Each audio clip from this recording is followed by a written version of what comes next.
Hello, well it's day 72 of Sydney's COVID lockdown and it's lockdown number 19, the Clover Club. I'm jumping one ahead and I'm going to go back to Hanky Panky in one of the future videos. I'm trying to set up this environment to do some of the cocktail videos and I don't have the ingredients for the Hanky Panky, so I'm doing the Clover Club. Now this cocktail came from the Clover Club in Philadelphia. It's pre-prohibition. It started turning up in recipe books in about 1917.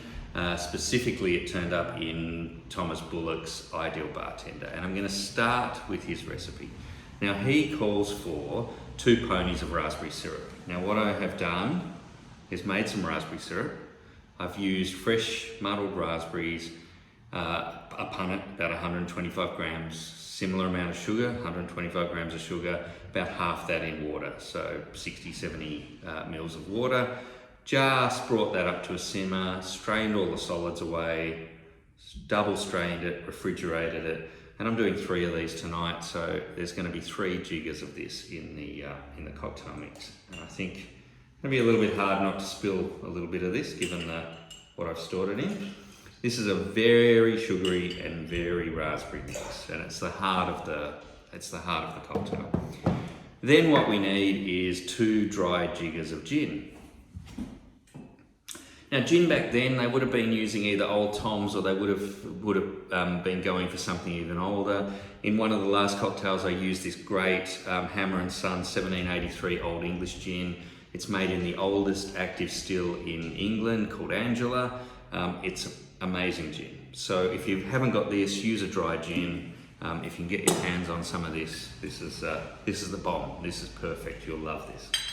So I'm going to use, as it says, 2 jiggers for each. So just bear with me while I get 6 of these into the mix.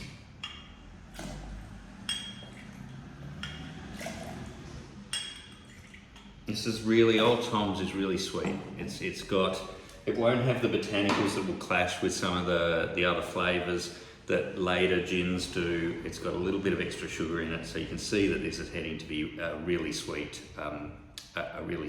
cocktail. Now, it also calls for a jigger of French vermouth. So why not go dry French vermouth? So why not go with 1813 and go with Noilly Prat? It's sort of around in the era.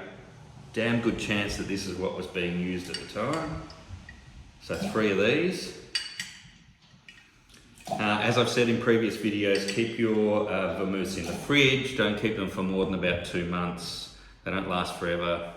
And there's not too many things in the world that are worse than that are not fresh vermouth. Now, what I also want to add into here is an egg white. Now, some of the recipes call for less, like 5 mils of egg white. Now I'm doing 3, so 1 between the 3 should be fine. Nearly got the yolk in there, but just managed to avoid it. So there we go, we've got the egg white. Now the original recipe doesn't call for lemon juice, but you don't really get that froth on the top or the sour without it. So I'm going to use a bit of lemon juice, that's the addition. Some of the later recipes, Mrs. Norton's cookbook, add this in. I think you really need it to bring the recipe home.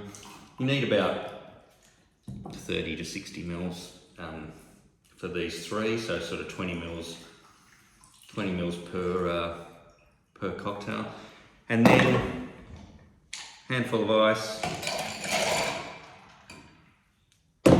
We're sort of into the era of shaken cocktails now.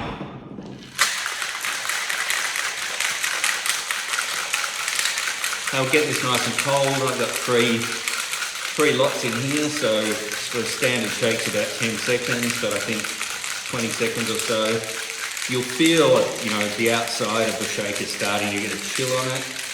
If you were doing something like the Ramos Gin Fizz that we were talking about, that was traditionally shaken for 12 minutes, it'll really ice up on the outside and you just about get frostbite on your fingers.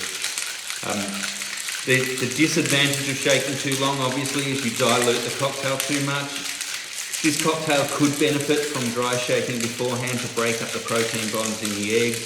But given we're only using sort of 5 to 10 mils of egg white per cocktail, you can get away with just a regular shake. The longer you shake too and the colder it gets, the tighter they stick. Now, this is a cocktail probably best double strained. We haven't done that yet. So put it through a strainer, as well as the Hawthorn strainer on the top. It just makes the foam, a little bit smoother, and it just makes sure we catch any of the lemon that may have made it through. You can garnish this with fresh raspberries. Now, this was a men's club. This was a men's drink. And sort of what happened after Prohibition, when these cocktails came back, all of this patriarchal mess came about, and these led to a whole bunch of female cocktails, and men moved away from cocktails, if you like, into other drinks. Now, if you're choosing something that you like the taste of because of some masculine or feminine story that you have to tell yourself, then you're making the wrong choices. This is a pretty amazing cocktail, especially if you're using fresh raspberry juice. And I don't think just because you're a man or a woman, that should decide what you like to drink. You can drink as stiff a drink as you want. You can have a raspberry cocktail. It's the weekend in Sydney, it's a bit wet out there. Go make yourself a cocktail, maybe make it a Clover Club. See you for the next one. Cheers.